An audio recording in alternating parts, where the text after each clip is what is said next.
नमस्कार मंडळी, Nina's cooking connection मध्ये आपल्या सगळ्यांचं खूप खूप मनापासून स्वागत। आज मी तुमच्यासाठी घेऊन आली आहे एक अतिशय साधी, सोपी तरीही चविष्ट रेसिपी आणि अतिशय हेल्दी। आपल्या नेहमीच्या रोजच्या जेवणात ती कोशिंबिरीचा प्रकार आहे। कोशिंबीर असतेच आपल्या जेवणात, पण आमच्या इकडे कर्नाटक स्टाईल मी थोडीशी कोशिंबीर दाखवणार आहे। तर आपण लगेचच बघूया त्याचं साहित्य। ही आहे मुगाची डाळ, भिजवून घेतली आहे। 3-4 तास भिजवली तरी बास होते। साधारण अंदाजाने अर्धी वाटी मुगाची डाळ आहे। त्यानंतर ही कोचलेली काकडी, आपण चिरत नाही, काकडी कोचवून घेतो। अलीकडे टपरवेअरची नवीन भांडी मिळतात, त्याच्यामध्ये ते काकडी कोचता येते, नाहीतर पूर्वीच्या पद्धतीने म्हणजे वेळीवर कोचायला लागायची।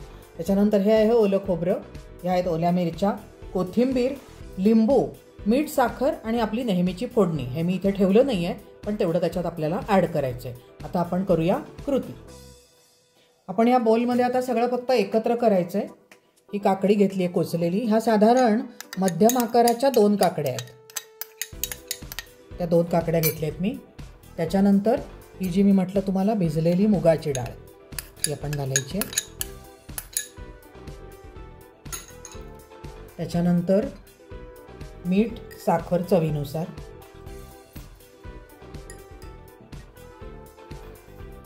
साखर घातलं, हे मीठ घातलं, साखर घातली, मीठ घातलं। त्याच्यानंतर कोथिंबीर थोडी इथे घालूया, थोडी गार्निशिंगला ठेवूया। ओलं खोबरं, इकडे ओलं खोबरं घालतात, दाण्याचं कूट काही घालत नाहीत, तर ओलं खोबरं घालते। आणि लिंबू पिळायचं आता, असं छान लिंबाचा रस त्याच्यावर पिळायचा आहे आपल्याला। आणि सगळ्यात शेवटी आपण जी फोडणी केलेली आहे नॉर्मल, हिंग, मोहरी, मिरच्या अशी घालून फोडणी केली आहे। आणि त्याच्यामध्ये फक्त इथलं वैशिष्ट्य म्हणजे इथे हळद घालत नाही, त्यामुळे विदाऊट हळद ही फोडणी मी केलेली आहे।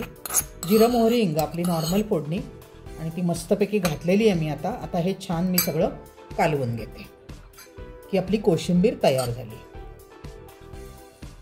मस्त दिसतोय रंग हिरवा। आणि काकडी सुद्धा ना, कोवळी असेल काकडी तर पूर्ण साल काढायची नाही, थोडी थोडी जी आपल्याला अशी जून वाटतंय सालाकडे सुद्धा तेवढंच काढायचं, त्यामुळे हा हिरवा रंग छान राहतो मग।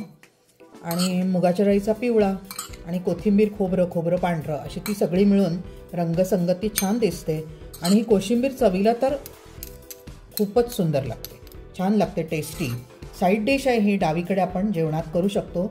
इकडे साधारण नैवेद्याच्या वेळी ही कोशिंबीर केली जाते। अदरवाईज आपण अशीच नुसतीच करायची असेल तर याच्यात कांदा वगैरे पण ॲड केला तरी नो डाऊट ते चांगलं लागेल। अशा प्रकारे तयार झाली आहे आपली ही काकडी आणि मुगाच्या डाळीची कोशिंबीर।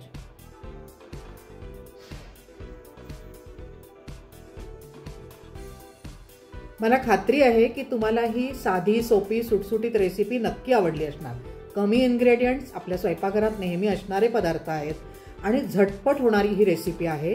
तुम्हाला माझा हा व्हिडिओ कसा वाटला मला नक्की कमेंट करून कळवा। त्या व्हिडिओला लाईक करा, तो इतरांसोबत शेअर करा आणि कमेंट करायला मात्र विसरू नका। आणि नीनाज कुकिंग कनेक्शन या माझ्या यूट्यूब चॅनलला जर अजूनही सबस्क्राईब केलं नसेल तर जरूर जरूर जरूर सबस्क्राईब करा।